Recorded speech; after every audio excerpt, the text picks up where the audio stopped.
The news continues to sound like a broken record this week, but there have been some interesting developments in the race for 2020. Joe Biden's campaign continues to stall. Bernie Sanders temporarily paused his campaign to get some stints put in his heart. And Elizabeth Warren continues to trek on, hoping to become the frontrunner. And when she landed at the airport yesterday in Nevada, she got an unexpected surprise. Stop the impeachment! Stop the impeachment! Stop the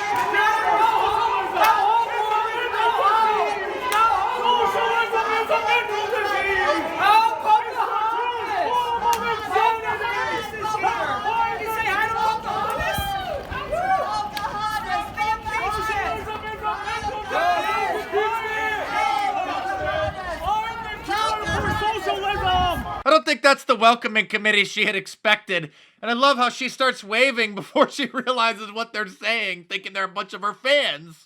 Meanwhile, Bozo O'Rourke continues to document his life on Instagram as if he's a travel blogger and showed that he just got his flu shot and it looked like it almost made him cry. Take a deep breath. No crying. Take a deep breath.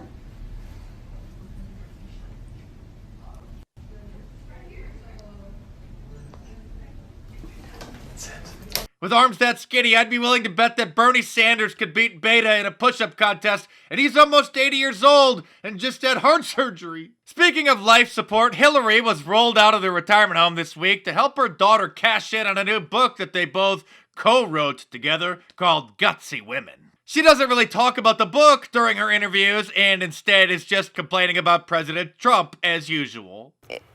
I do think that he knows that he's an illegitimate president. And because of that, he's very insecure about it. It's been almost 3 years now since the 2016 election, and the Democrats still have not been able to accept the results. And you may recall back then, it was the Democrats that were saying that Donald Trump was going to be the one who wouldn't accept the results. There is a tradition in this country, in fact, one of the prides of this country is the peaceful transition of power, and that no matter how hard fought a campaign is, that at the end of the campaign, that the loser concedes to the winner, not saying that you're necessarily going to be the loser or the winner, but that the loser concedes to the winner and that the country comes together in part for the good of the country. Are you saying you're not prepared now to commit to that principle? What I'm saying is that I will tell you at the time. I'll keep you in suspense. Well, okay? Chris, let me respond to that because that's horrifying. No, what's horrifying is the attempted coup that the Democrats have been engaged in ever since Donald Trump's historic victory. Of course, Chuck Schumer knew what the plan was and openly admitted it to Richard Maddow. To the intelligence community. You take on the intelligence community, they have 6 ways from Sunday at getting back at you. So even for a practical, supposedly hard-nosed businessman, he's being really dumb to do this. What do you think the intelligence community would do if they were motivated? I don't know. They've got 6 ways to Sunday to take him down. And now we know that the whistleblower, who is an admitted CIA operative, was in communication with Adam Schiff before this latest round of the circus began. Even the New York Times admits that Schiff for Brains got an early account of the whistleblower, probably helped him draft his complaint, in fact. President Trump has really had enough of this nonsense. Here he is at his press conference yesterday. Are you talking to me? Yeah, it was just a follow-up of what I just asked you, sir. Listen, you ready? We have the president of Finland. Ask him a question. I have one for him. I just wanted to follow up on the one that I asked you, which was, Did you hear what me? did you want Did you hear me? Yes, Ask sir. him a question. I will, but I've given you a long answer. Ask this gentleman a question. Don't be rude. No, sir, I don't want to be rude. I just wanted you to have a chance to answer the question that I asked I've you. answered everything. It's a whole hoax. And you know who's playing into the hoax? People like you and the fake news media that we have in this country.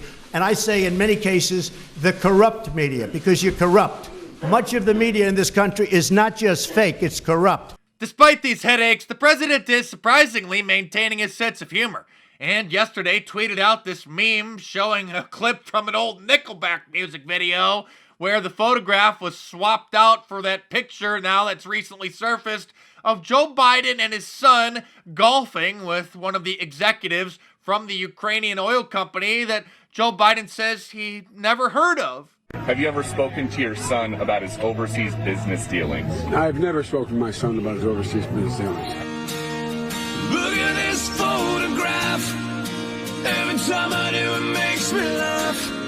How did our eyes get so red? And what the hell is on Joey's head? Oh, I almost forgot. California and many other states are trying to pass laws to prevent President Trump's name from even appearing on the ballot unless he releases his tax returns. But a federal judge just blocked it in California, pointing out that that's unconstitutional. The Democrats are so desperate that they'll literally do anything to try to stop him. So at this point, it's time that we start being even more vocal to show that we're not backing down. If you want to show your support and meet like-minded people, get one of my shirts from markdice.com or click the link in the description below. Like the Abraham Lincoln Trump shirt, the Ronald Reagan Donald Trump shirt, or the JFK Trump shirt, or any of my awesome designs. Of course, all available in a t-shirt, long sleeve, and a hoodie, and a whole bunch of different colors as well. And your purchase helps keep this channel going, so head on over to markdice.com or click the link in the description below and check them out.